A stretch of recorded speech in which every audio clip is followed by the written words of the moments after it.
What's going on, guys? Hope everybody's having a good day today. Guys, I'm here at Eastland DIY Skate Plaza in Charlotte, North Carolina. I'm gonna get in a quick little early morning session, guys, have some fun, and film some other content that you're gonna see on this channel soon. Make sure, if you're not already, subscribe to the channel, hit the bell for notifications, and give me a thumbs up if you like this video. Guys, leave a comment below and let me know what videos you wanna see more of on this channel. We're gonna shred it up, have some fun, let's get it.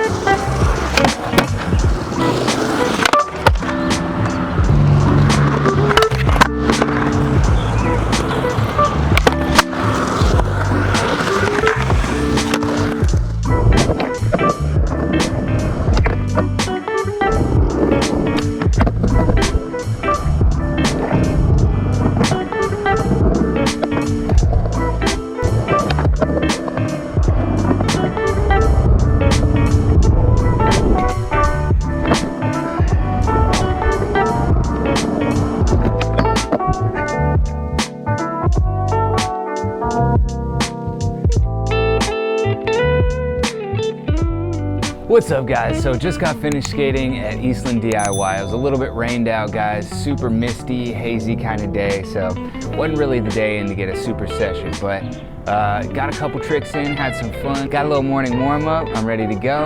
And instead, guys, I came back to the house and I'm gonna set up a new Revive skateboard deck. Check out this fresh Revive taco deck. So sick, guys. Get your Revive decks at theshredquarters.com.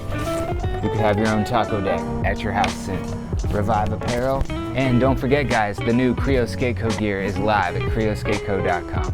But guys, what I really want to talk to you about today is, while I'm setting up my deck, I'm going to talk about my skate journey, how long I've been skating and what got me into it, and just a little bit about why I love it so much and why I've been doing it for so long. So we're going to put together a fresh deck. Let's go.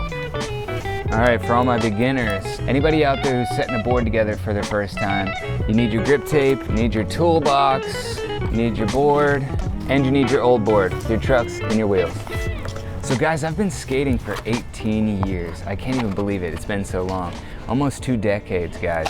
And, oh sick, yes, guys, just found out, got some AM grip in this box. Guys, check out Doug, Andy, Brian, and everything Revive and the Shred Quarters has going on, guys. Guys, I've been skating for 18 years. I cannot believe it, guys. Almost 2 decades. I actually started skateboarding right in this driveway behind me, guys. This is where I grew up, Concord, North Carolina. Afton Village for the locals, all you Concordians know. It's pretty surreal what skating and where skating has brought me and the things that it's got me into, all starting from skating in this driveway. So what got me skating, guys? I moved into this neighborhood, Afton Village in Concord, North Carolina, when I was about 12 years old, 11, 12 years old. And you know, I was going through a lot in my life at the time. My folks had gotten divorced. A lot was going on as a young kid, dealing with that type of stuff.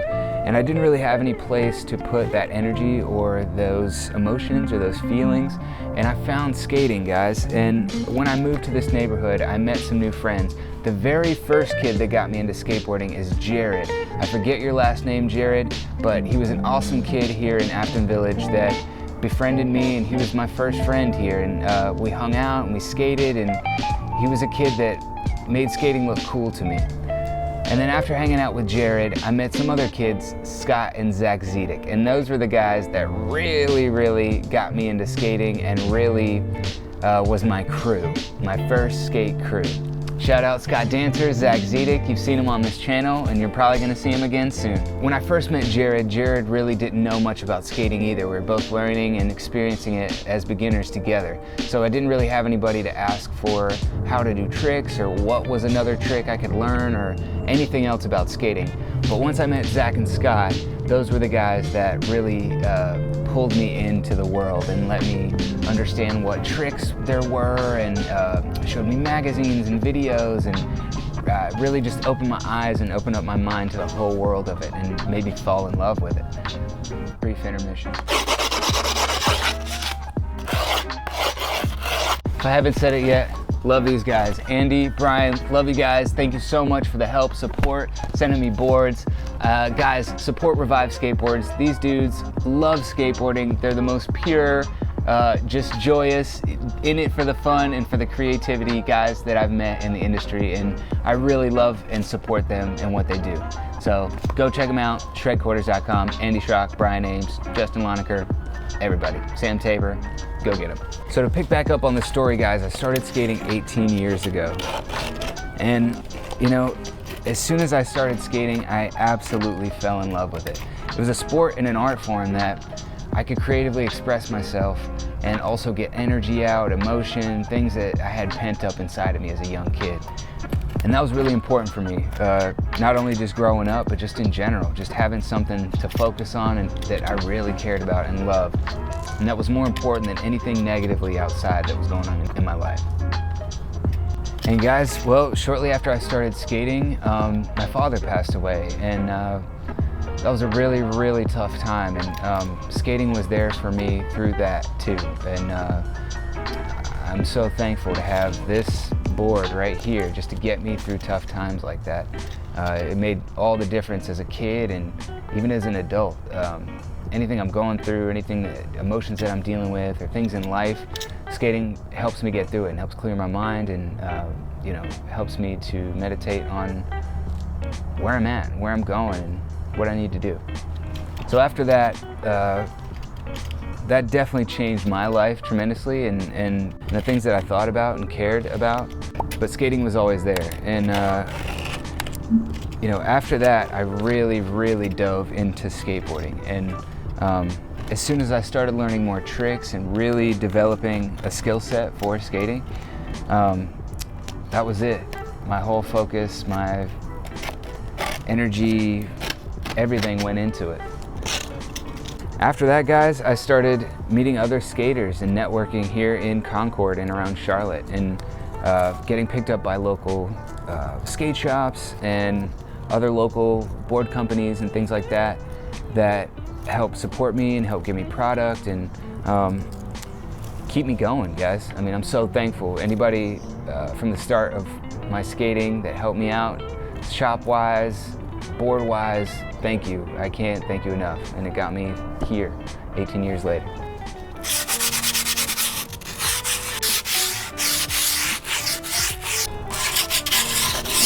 And that's one for a skateboard.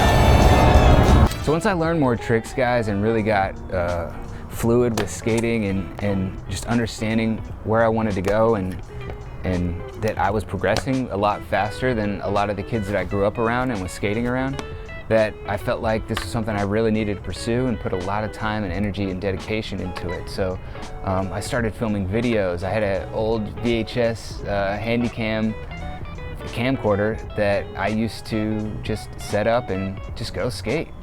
And I would skate everywhere all the time, on family trips, on here in the neighborhood, all the time. That's all I did after school or on the weekends, was focus on skating and progressing my skating and filming videos to put together sponsor me tapes to send off to companies, and that's all I did. From about 12 until 15, 16, when I got my license, that's all I did, was skate, skate, skate, skate, skate. Then when I got a little bit older, some other things came into play. Got my license, got a girlfriend, going to have fun. Other things came in the mix other than just skateboarding. But I always stayed dedicated to it, guys. I just kept making videos, I kept going on trips, and always stayed dedicated to this craft. Now the acting side of me, I've been acting. I acted when I was younger, and then I acted also in high school and did traveling theater and things like that. So that was also going on along the time of me skating, but skating, it always held the precedence over acting, because I always felt like, well, how am I gonna be an actor? So I followed skating, and it brought me to being an actor. Always follow what you love, guys. It doesn't matter how far-fetched or out of reach it seems. If you follow your heart and follow that path of where your dreams take you, it's always going to lead to where you need to be, guys, no matter what that is. It could be totally different in the end product of what you see at the beginning, but if you follow that path, it's still going to take you along the path of your dreams and take you to a place that you would have never dreamed of and you would have never gotten to if you never took that first step. So guys, I won some competitions locally and got some sponsorships, bigger skate shops, bigger brands. And the first big competition I qualified for was the Volcom Wild in the Parks contest series. And they did a contest, qualifying contest here in Raleigh, North Carolina. And I actually qualified, I think I got fifth or sixth or something like that in that contest, and qualified to compete in Arizona, in Phoenix. And actually, I got sixth in that contest right after a Radiohead concert. I saw Radiohead that night before, woke up that morning, flew to the skate park in Raleigh. It's like a 2-hour drive, and then still ended up qualifying for the contest in Arizona. So going to Arizona, guys, was my first big skate competition and my first time out west. I'd never been out west before, never left the East Coast, so this was a big moment for me. Got out there, guys, met some great skaters, had such an amazing experience, amazing time. Met an awesome guy, Bo Larson from Canada. If you see this, hit me up. I would love to know what you're up to, but he was an amazing skater that we met out there and I lost contact with. I'm not sure what he's up to these days, but had an amazing time. It was definitely an eye-opening experience out there, guys, of the level of skating and the amount of skaters around the world that were all trying to pursue being a skateboarder and being a professional skateboarder. I actually didn't do so well in the contest. My run was one of the last of the day, and we started warming up and practicing at like 9-10 o'clock in the morning, so I was beat. But I still tried my best, guys. I gave it my all, like always, and landed a couple tricks, but I also sacked myself, guys. I was trying to switch lip slide this big handrail, I don't remember how many stairs, 11, 12 stairs, something like that. Switch lip, had it, and then last try, sacked on it really bad, guys. It was pretty bad.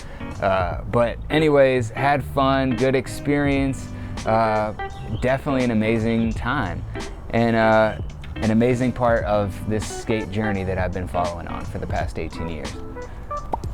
So after that, guys, I kind of had to reevaluate of how I was going to chase this skating career of mine, because I love contests and I've done well in certain contests, but I've never been the best contest skater. And I've always loved making videos more and just skating by myself with my friends or skating street. The creativity in creating a trick or creating a video of a series of tricks or just lifestyle for fun, those type of things. My heart was always there and not in the competitions.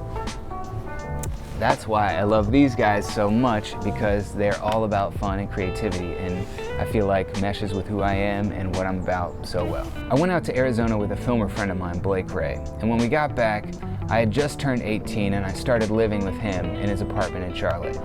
We started filming videos all the time and filming for a street part, while I was also going to school at CPCC. At a certain point, guys, I really felt like I needed to put more effort and energy into skating and really trying to make this happen as a career versus just going to school and just doing what other people and my parents wanted me to do.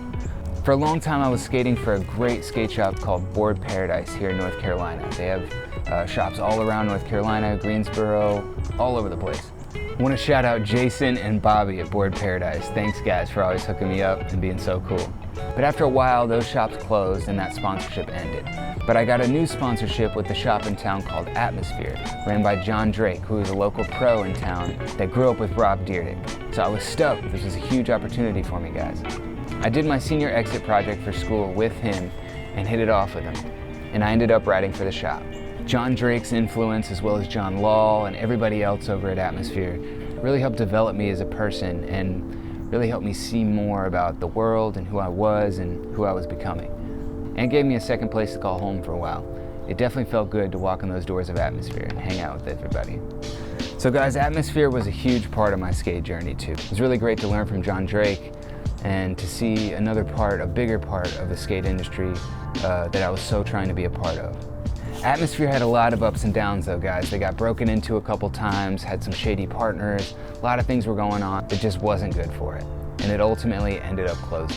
While Atmosphere was in the midst of closing, there was a new shop in town that had just opened that I hadn't heard much about, but I went to go check it out.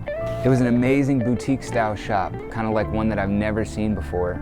It was basically the future of shops and skateboarding that was brought to Charlotte by Satish Cherian. and Satish gave me a shot and let me ride for his shop after Atmosphere. Satish was from New York and gave a bigger and broader perspective of mixing skating and fashion in one place.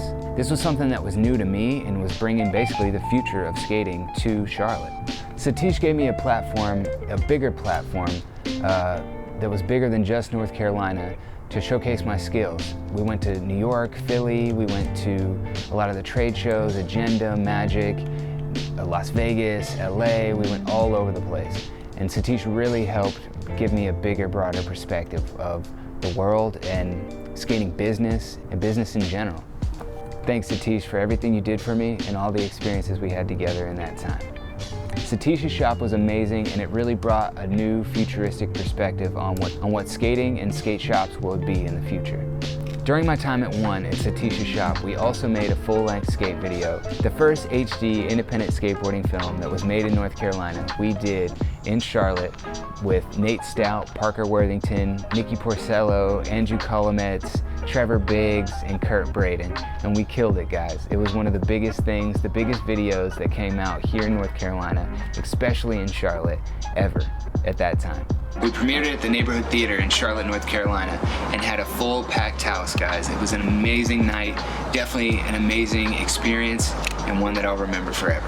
I'm so thankful to do that with those guys. After we put out that video, guys, it was a buzz around the city, and we put out another video after that. We put out tons more content. After we put out This Is Reality, my friend and filmer Nate Stout, we moved to California together. We moved to Los Angeles and to Koreatown and moved right off of 6th and Normandy. As soon as we got there, guys, we started stacking clips. I got some of the best clips I've ever filmed skating-wise in that time, in my first time in California, those first 2 months. We were only there for a couple months maybe, guys, and then I tore my ACL. This was a huge blow for me, guys. I thought at the time that this was the end of my career, that I could never skate again. I wasn't sure what was gonna happen. This was a very big thing for me, guys. And I just moved to California to pursue skating. So as soon as I tore my ACL, I had to fly back. Oh, it was a horrific experience, guys. Don't recommend it. And then I got surgery and I was out for a year's time, guys. A full year off of skating after I'd spent 8 or 9 years skating before that, to just stop for a year. This really hit me hard, guys. This was a big time, a dark time for me that I really had to figure out what I was doing, where I was going, and what my life looked like potentially without skateboarding. So at that time, guys, I picked up a camera. I got a nice camera, Canon 5D Mark II, and I just started filming. Started going to skate spots with my friends and just filming them. That's all I knew how to do, guys, and still stay around skating. So I started the channel Whyel Files, guys. As you see, it's on the side of this channel. It's my second channel, guys. So if you want to see other content from other rippers around the world, other skate videos, and other content that we put out, that's where it's gonna be. But that's the channel I started after I got hurt, guys. And I started filming my friends. I filmed my friends skating. I filmed music videos for my friends. I did events. We did promotional events to promote music and art and skating around the area. It was a very cool thing, and I really appreciate my time doing that and all the artists and musicians that I got to work with in that time. So I did that for a couple years while my knee was getting back to normal, guys. We made some really amazing things happen in that time. After that, guys, things slowly started falling apart. Everyone was getting jobs, growing up, having kids, and it just wasn't really the right time for that type of stuff. So I knew I always needed to get back to LA and get back to California. And at the time, my ex had won a big hair competition, and that was actually the catalyst that got us back out there. So once getting back to LA, guys, I knew it was time to really start diving into other things and really expanding who I was and what I could do. And I also knew I always wanted to get back into acting, so that was something that was on the forefront of my mind of getting back into in LA. So that's what I did. As soon as I got out there, I booked some extra work, got some more acting roles, and eventually got some agents, guys. And I always kept making videos. I've still been making skate videos and skating for fun. But once I got out to California, one of my biggest sponsors that I ever had was Nature's Bakery. They sponsored me for a couple years, and it was a great time and a really great experience. But after that, the acting work really started picking up, and the acting really started to be my main focus and my main source of income out in California. So I will always skate for fun and keep making YouTube videos. I really hope to maybe one day still become a professional skateboarder, but either way, it doesn't matter, guys. I will always love this craft and love this wood and 4 wheels right here. Guys, check out this fresh Revive board and grip. Give Doug, Andy, Brian, Justin, Revive, and the Shred Quarters all a follow. Go support what those guys are doing. Thank you for supporting me and my skate journey. Guys, it's a little glimpse into my past 18 years of skating. Thanks for watching this video, guys, and I hope you join me on my next, hopefully, 18 years of skating. Let's get it, guys. Follow everything I have going on at zwhyel.com. Make sure to subscribe, hit bell for notifications so you can be the first to see all my new videos. Thanks for watching, guys. See you on the next.